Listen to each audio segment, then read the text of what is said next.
Hi, today we're gonna share with you a few simple tweaks. We're gonna give you some pointers on how to actually improve your YouTube ad ROAS. Hi, I'm Andres from Linx Digital, and today we're actually gonna cover YouTube ad ROAS and how to actually improve it with just a few simple tweaks. So we're gonna give you some tips that you can apply right now to improve your YouTube ad ROAS, right? So as you know, if you're a media buyer or a brand owner, then ROAS is as common as an old shoe in your day-to-day operations, right? So ultimately it's return on ad spend. It's this acronym, this buzzword, if you will, that a lot of marketers are on top of it, and let's say their brand owners are on top of it. They're saying, hey, what's our ROAS? What's our ROAS? What's our ROAS, right? So today's video, we're gonna actually cover a few things that can help you spike up that ROAS, and it doesn't require a whole lot of effort. Before I get into that though, many believe that the main benefit of video advertising is brand awareness. So know that direct response with YouTube ads, it can have a real impact on your bottom line and your sales funnels, and it could be a key channel for you to drive purchase intent. Now, Google does use their brand lift tool to measure how audiences respond to TrueView skippable videos on YouTube. So a recent study revealed that 35% of campaigns resulted in a lift in purchase intent. Now, if the person watches the 30-second video or more, those numbers are even higher. In some cases, up to 61% in lift in purchase intent. But today we're gonna focus on front-end offers and how to actually increase the ROAS directly with just a few simple tweaks. Now remember, no matter what your KPI ROAS means to you, if you're profitable, even with a 2x or 4x, 8x ROAS, you need to identify a few things within your campaigns so that way you can make certain adjustments. So number one, you want to identify the winning creative on your campaigns. You want to see what's already giving you a good ROAS and basically launch more audiences. Test those ads that are outperforming others and test those with more audiences that are more inclined to perform and give you the conversions that you need. Okay, now while this may be a hit or miss at times, it is a necessary evil. I mean, this is part of the media buying process.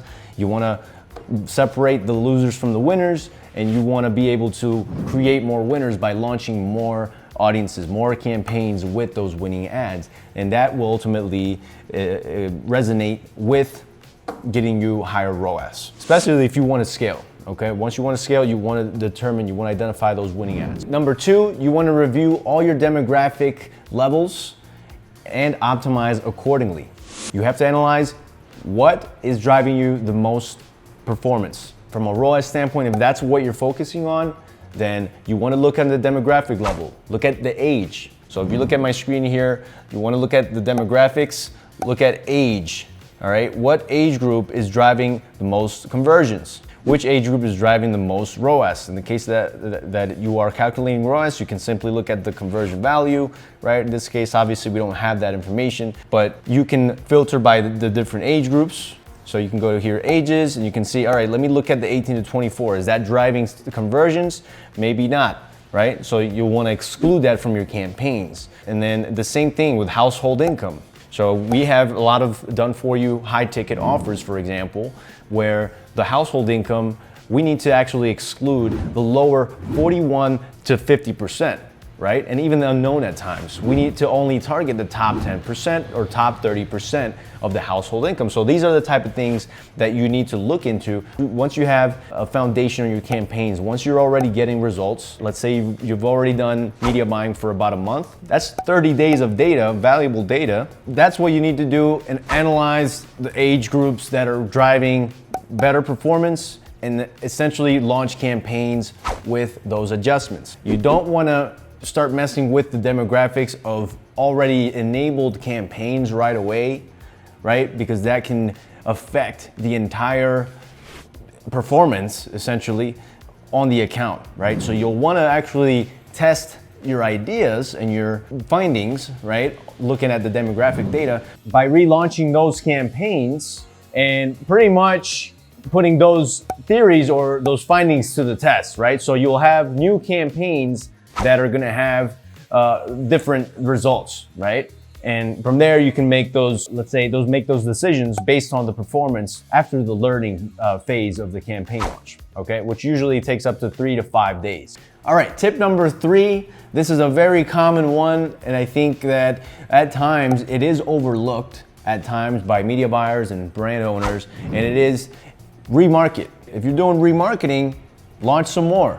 When we talk about low-hanging fruit in YouTube ads or in any type of ad platform, advertising in general, remarketing should be the epitome of that, okay? You need to remarket your audiences, people that have already engaged with your ads, people that have viewed your ads, visited your website, people that have already signed up for a specific offer, and maybe you have a higher ticket offer, right? Maybe they bought your tripwire offer. Now you have a paid list. You can import into your Google ad accounts if you meet the requirements. Try launching campaigns with multiple warm audiences in them. So one way that we've done it with specific clients is we'll include 3 different audiences that are warm, whether that's they visit a specific page or they added to cart in the last 7 days. We like to do some warm audience combinations because at times it has performed well, right? You can also isolate them and create campaigns with one individual remarketing campaign. That would be the more, let's say, controlled way of doing it. But nevertheless, you can always try different things. So essentially, one way that you can leverage the warm audiences is you want to go to Audience Manager. Again, if you have analytics, you will be able to create some of these specific pages. So for example, you want all visitors based on Google Analytics. You want to do 7 days, right?